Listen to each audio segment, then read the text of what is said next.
Video ini direkam pada tanggal 19 Mei 2023. Video ini tentang menghitung kisaran harga wajarnya saham BBCA. Menghitungnya menggunakan proyeksi dividen 2024.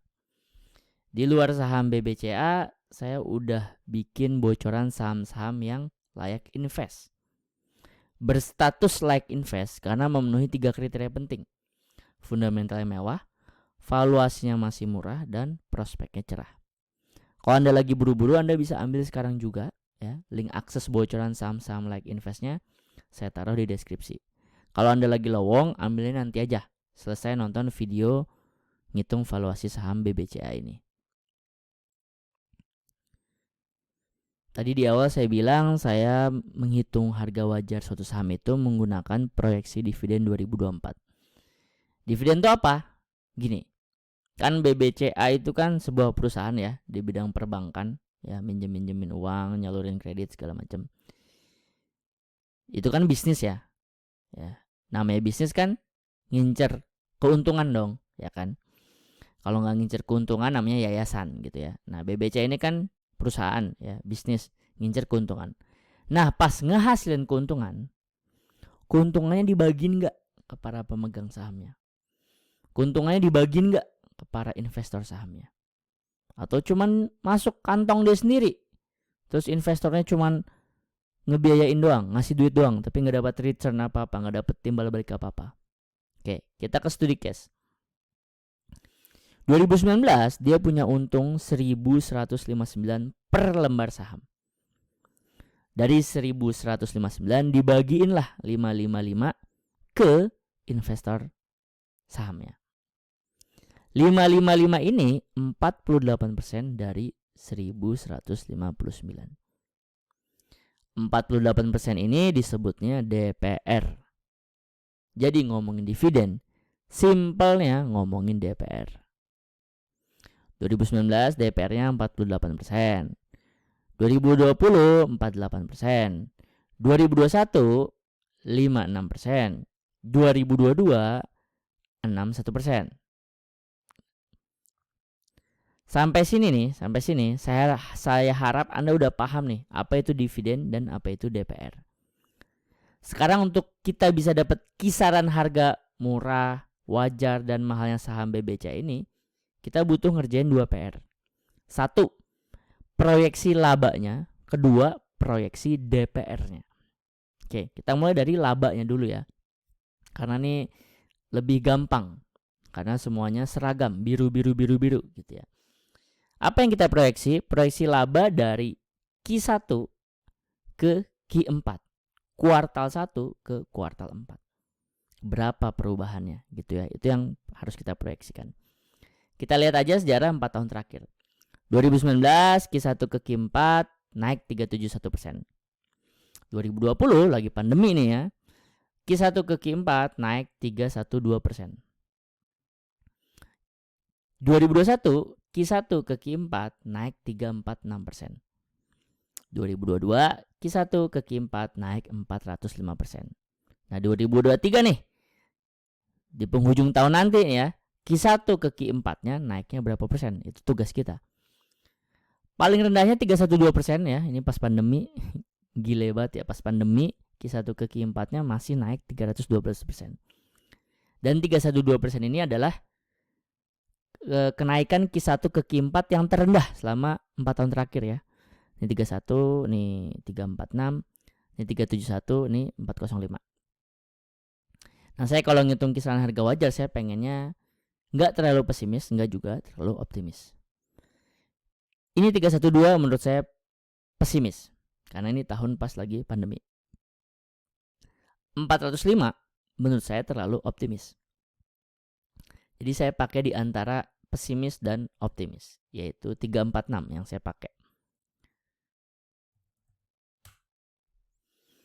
Proyeksi Q1 ke Q4 labanya udah kita kerjain. Sekarang proyeksi DPR-nya untuk keuntungan tahun 2023 yang nanti akan dibagikan di 2024. Oke. Saya bikin 3 skema. Skema pertama DPR-nya 48%. Dari mana 48%? Ya 2019 sama 2020 48% DPR-nya. Jadi kemungkinan balik ke DPR 48% mungkin aja. Tapi itu saya jadiin skema pesimis. Skema confident, skema percaya diri saya, dan yang itu yang akan dipakai perhitungannya di video ini adalah DPR 56%. Dari mana? Itu pas lagi di 2021, 56%. Dan skema optimis itu 61%. Itu DPR pas lagi di 2022. Jadi saya akan pakai 56%. Kalau nanti di 2023 sampai penghujung gitu ya, beneran terjadi ya seperti yang sudah kita proyeksikan, DPR-nya 56%, Q1 ke Q4-nya naik 346%, maka harga murahnya BBC itu ada di 2360. Atau di harga sekarang di 19 Mei 2023 yang 9.000 udah kelewatan 74%. Wajarnya ada di 3.500, udah kelewatan 61%. Mahalnya ada di 4.700 atau udah kelewat 48%. Jadi kalau pakai perhitungan harga wajarnya menggunakan proyeksi dividen 2024, maka BBCA ini udah nggak murah, udah nggak wajar, dan bahkan udah juga di atas harga mahal. Dan saya sangat terbuka kalau Anda beda pendapat sama saya. Seperti yang saya bilang tadi, kriteria memilih saham itu ada 3 fundamentalnya, valuasinya, dan prospeknya. Ya, kalau Anda menganggap Mimin ini kemurahan, terlalu takut, terlalu pesimis perhitungannya, BBCA kan naik terus, bahkan Mimin bilang sendiri lagi pandemi aja naik terus, masa harga segini dibilang murah? Oke, kalau Anda seperti itu pemikirannya, berarti ada perbedaan cara pandang soal prospek. Anda menganggap BBCA ini bagus banget, jadi harga jangan pakai perhitungan pesimis, nggak apa-apa dia mahal dikit. Itu berarti prospek Anda menilai prospek BBCA setinggi itu, nggak apa-apa. Saya tetap menggunakan cara hitung saya seperti ini untuk saham-saham yang saya pakai, dan saya udah menggunakannya dalam waktu lama, lebih sering berhasil dibandingin gagalnya, ya bisa dibilang 70-80%. Jadi saya akan seperti ini menghitungnya. Kalau Anda mau beda pendapat, Anda mau berdebat, ya silahkan. Kita beda pandang di soal prospeknya aja, gitu ya.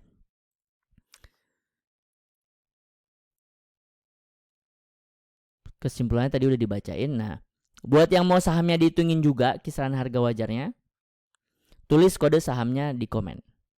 Saya kasih waktu 5 detik ya buat tulis kode sahamnya di komen, dan jangan lupa juga di enter komennya ya. 1, 2, 3, 4, 5. Template Excel yang sedang Anda lihat namanya SNET, singkatan dari SNET. Kalau Anda punya SNET, setidaknya 2 manfaat ini yang Anda dapat. 1, Anda bisa ngitung harga wajar saham-saham Anda yang lainnya secara mandiri, seperti yang baru Anda tonton langkah-langkahnya. Anda gak gampang FOMO ya. Yang kedua, Anda gak gampang FOMO atau gampang kena fear, karena Anda jadi tahu kisaran murah murah, wajar, atau kemahalannya suatu saham. Ya kayak saya nih, pakai perhitungan ini, pakai template SNET ini, saya sendiri begitu tahu BBC kayak gini saya nggak masuk. Simpelnya seperti itu. Itu berlaku juga di saham-saham yang lain. Begitu ada yang hype, saya langsung hitung, segini harganya. Ya saya nggak FOMO. Kalau udah kemahalan nggak FOMO. Atau kalau orang pada tebar fear atau saya mentalnya lagi takut, saya hitung, saya tahu murah, wajar, mahal di harga berapa, saya nggak takut, nggak langsung buru-buru cut loss. Itu manfaat dari SNET ya, 2 setidaknya. Link info dan pembelian SNET saya taruh di deskripsi. SNET tadi penawaran berbayar, sekarang penawaran gratisan. Saya punya bocoran saham-saham yang bagi saya like invest, berstatus like invest, karena fundamentalnya mewah, valuasinya murah, dan prospeknya cerah. Link akses bocoran saham-saham like investnya saya taruh di deskripsi juga. Jadi Anda mau ambil penawaran berbayar saya ya, si SNET, atau mau ambil penawaran gratisan saya aja, sama-sama langsung menuju link di deskripsi sekarang juga. Kurang lebihnya mohon maaf. Assalamualaikum warahmatullahi wabarakatuh. Silahkan langsung ke deskripsi.